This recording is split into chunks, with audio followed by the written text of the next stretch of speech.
हमारे देश में अब मुझे ये समझ में आने लगा है कि किसी भी भारतीय नागरिक को चिकित्सा सुविधा की जरूरत नहीं है, चिकित्सकीय ज्ञान की जरूरत है। हेल्थ फैसिलिटीज नहीं चाहिए, नॉलेज चाहिए। नॉलेज की बहुत कमी, और इतनी कमी है कि पढ़े लिखे लोग उससे ज़्यादा पीड़ित हैं। छोटी छोटी बातें नहीं जानते। पानी को उबाल के पीना, ये इतनी छोटी सी बात है, लेकिन आज के समय की बीमारियों में सबसे इफ़ेक्टिव है, खासकर 3 महीने की ये जो।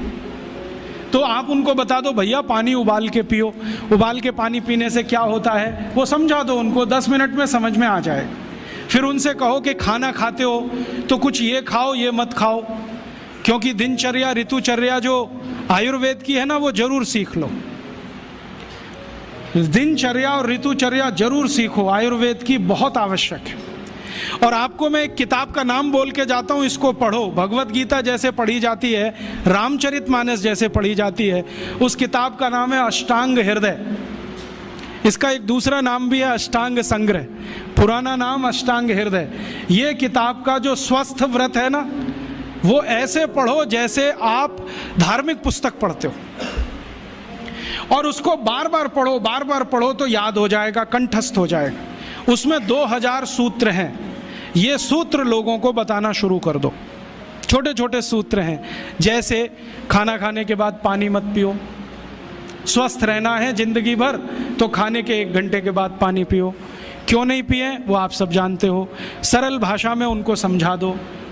फिर उनको बोलो पानी पियो तो घूंट भर भर के पियो, सिप करके पियो, ताकि ज़्यादा लार शरीर में जाए, वात पित्त कफ तीनों संतुलित रहे। ठंडा पानी कभी मत पियो। मैंने दुनिया में ठंडे पानी पीने वालों को बहुत देखा है। यूरोप और अमेरिका के लोग चिल्ड वाटर पीते हैं, बर्फ़ का पानी फ्रिज में रख के पीते हैं। परिणाम जानते हैं क्या होता है? सवेरे जब टॉयलेट रूम में जाते हैं तो 1-1 घंटे बाहर ही नहीं आते। उनको पूछो भाई तुम क्या कर रहे थे 1 घंटे वहाँ? तो कहते हैं न्यूज़पेपर पढ़ रहे थे, मैगजीन पढ़ रहे थे। क्यों पढ़ रहे थे? स्टूल पास नहीं होता। क्यों नहीं होता? कॉन्स्टिपेशन है, जोर लगाना पड़ता है फिर भी नहीं होता। गाना भी गाते हैं मेरे सपनों की रानी कभी आएगी, फिर भी नहीं आती। और अंतिम दुष्परिणाम पता है क्या होता है? उनको पेट साफ तो होता नहीं, तो सांस में से भयंकर बदबू आती है। किसी अमेरिकन यूरोपियन के नज़दीक बैठ जाओ, अगर वो लिस्ट्रीन स्प्रे करके नहीं आया तो 1 मिनट नहीं बैठ सकते। हर समय उनको माउथ फ्रेशनर स्प्रे करना पड़ता है, क्योंकि अंतड़ियाँ साफ नहीं है, कब्जियत है, मल भरा हुआ है, उसमें कचरा जमा है। फिर उनके पसीने में से भी बदबू आती है। क्यों?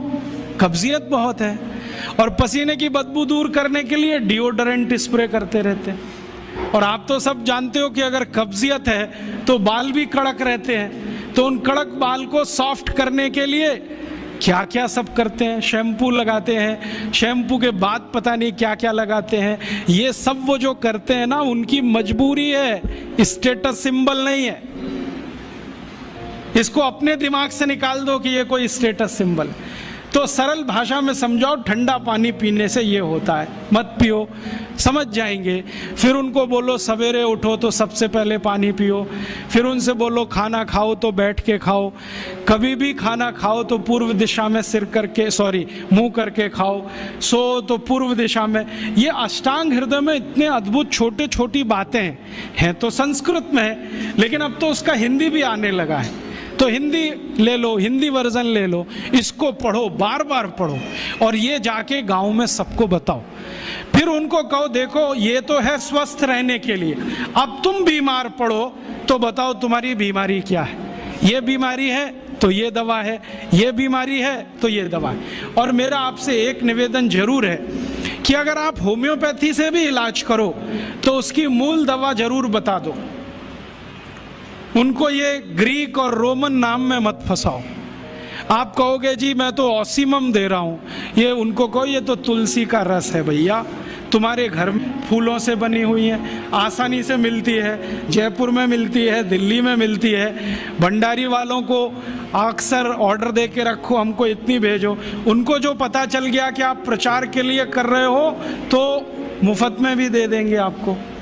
तो इस तरह से आप गांव-गांव जाओ, छोटे छोटे शिविर लगाओ, गांव वालों को इकट्ठा करो। गांव वाले बहुत दुखी हैं, शहर वाले भी दुखी हैं वैसे तो। वो दुखी हैं, इसका यही सबूत है कि रामदेव जी आए जयपुर में सवेरे 4 बजे तो सब लोग पहुंच जाते हैं वहाँ, पैसा भी देते हैं, समय भी देते हैं। और 4 बजे रामदेव जी कहें टांग ऊपर उठा लो तो उठा लेते हैं, कहें सिर नीचे कर दो तो कर लेते हैं, ऐसे कर लो तो कर लेते हैं। क्यों? परेशान है, दुखी है, शरीर उनका साथ नहीं दे रहा है। और इतने दुखी हैं कि रामदेव जी तो क्या, कोई टिम्बकटू आ जाए उसी के सामने वो आ जाएंगे। और वो दुनिया भर में घूम के आते हैं अपनी अपनी छोटी छोटी बीमारियां लेके। तो इन जो दुखी लोगों का थोड़ा थोड़ा आप मदद कर दो इलाज के रूप में, ये सब आपके भगत हो जाएंगे। और ये भगत हो जाएंगे तो कहो आप भी प्रचार करो इसका, वो भी करें, आप भी करो, तो ये इतना तेजी से मल्टीप्लाई करेगा कि 2-5 साल में एलोपैथी का बाजा बज जाएगा। और बजा देना है अपने को। हाँ, ये संकल्प लेके चलो कि इनका बाजा हमको बजाना है।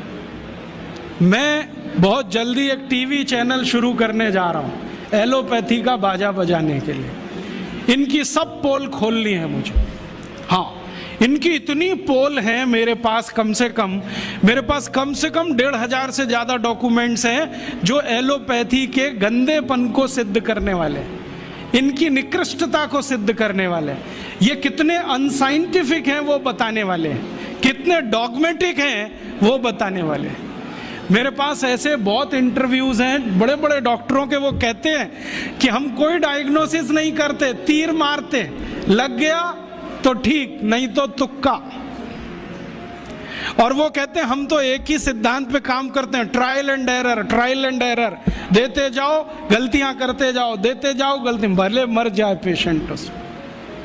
हमारे पास तो कम से कम ये नहीं है ट्रायल एंड एरर वाला। हम तो जानते हैं कि तुलसी है तो उसके ये गुण हैं तो ये रिजल्ट आना ही चाहिए, मेथी है तो उसके ये गुण हैं तो ये रिजल्ट आना ही चाहिए। हमको सब मालूम है, फिक्स है, यहाँ वेरिएशन नहीं है। मेथी के जो रिजल्ट चरक ऋषि को मिले वो आज भी मिलते हैं। इसमें इतना सातत्य है, वेरिएशन कहीं भी नहीं है। तो जो विज्ञान में सातत्य होता है, सत्य ज्ञान वही होता है। तो हमारे पास जो सत्य ज्ञान है इसको लेकर आगे बढ़ें। दोस्तों, यदि आपको भाई सिराज दीक्षित जी द्वारा बताई गई ये जानकारी अच्छी लगी हो तो कृपया करके अन्य देशवासियों तक यह वीडियो जरूर पहुंचाएं। और यदि आप ऐसी जानकारियां रोजाना पाना चाहते हैं तो कृपया करके